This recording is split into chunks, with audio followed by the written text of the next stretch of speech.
Hello दोस्तों, Harigeetanjali the voice of soul channel में आपका स्वागत है। दोस्तों, आप सब लोगों ने जीवन में बहुत सारे परिश्रम किए हैं, बहुत सारे त्याग किए हैं, बहुत सारे एफर्ट किए हैं, लेकिन क्या पक्षीराज बाज की तरह आपने कभी अपने जीवन में इतनी परिश्रम की है?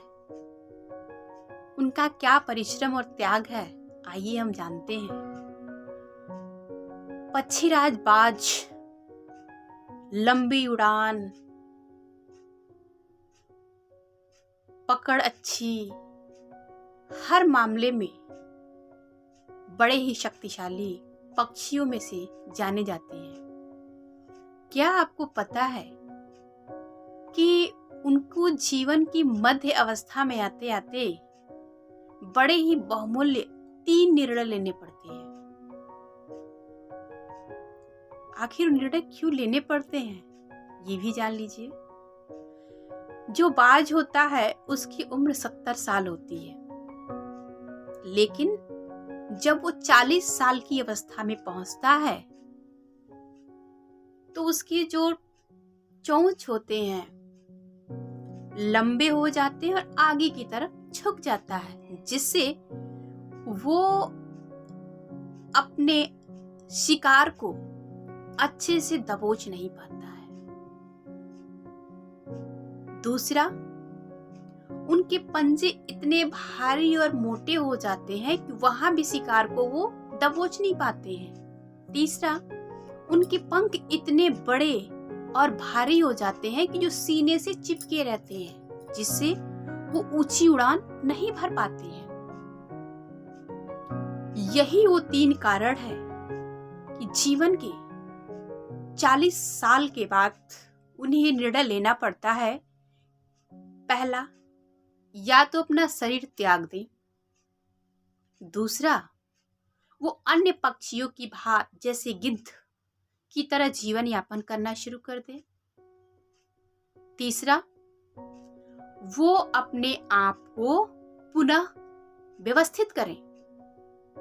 अंत में बाज तीसरा निर्णय लेते हैं। वो अपने आप को पुनः व्यवस्थित करने के लिए, या यूं कह दीजिए पुनर्व्यवस्थापन के लिए, वो एक एकांत पहाड़ी पे जाते हैं और वहां गुफा में अपने आप को 150 दिन की तकलीफों से गुजारते हैं।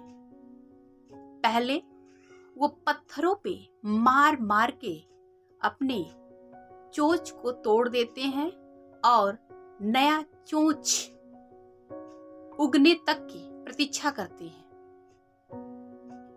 नया चोंच आ जाने के बाद उसी भांति वो अपने पंजों को पत्थरों पे पटक पटक के तोड़ देते हैं और नए पंजे आने तक की प्रतीक्षा करते हैं। तीसरा, वो जब उनके पंजे आ जाते हैं उसके बाद वो नुकीली चोंच की सहायता से अपने बढ़े हुए पंखों को नोच नोच के हटा देते हैं और नई पंख आने तक की प्रतीक्षा करते हैं। इन तीनों प्रक्रियाओं को पूरा होने में पूरा 150 दिन लग जाता है और 150 दिन की इस असाध्य पीड़ा के बाद पक्षीराज बाज को एक नया जीवन मिलता है और वो फिर 30 साल और एक राजा की भांति जीते हैं, ऊंची उड़ान भरते हैं, अपने आहार को उतनी ही मजबूती से पकड़ते हैं।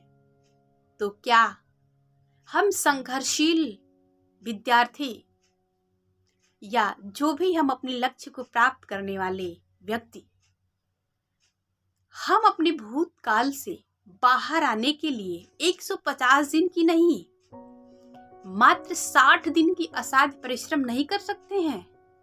ऐसा करने के लिए हमें मात्र 60 दिन अपने आप को एक एकांत कमरे में रखना होगा और हमारे साथ क्या हुई उससे मुक्त होना होगा। हमने कितनी असफलताएं पाई हैं, कितनी पीड़ा पाई है, इससे मुक्ति के लिए स्वयं को चिंतन मनन करके अपने आप को पूर्णतः नए तरीके से तैयार करना होगा।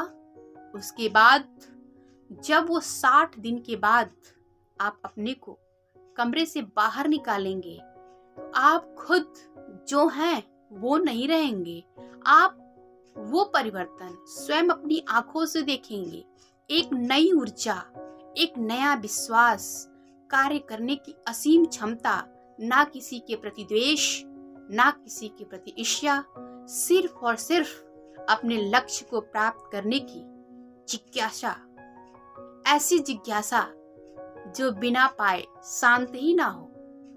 तो आइए हम आज ही से, अभी से इस क्रिया पे पहल करते हैं और अपने अधूरे लक्ष्यों को प्राप्त करने के लिए अपने आप को पुनर्व्यवस्थित करते हैं।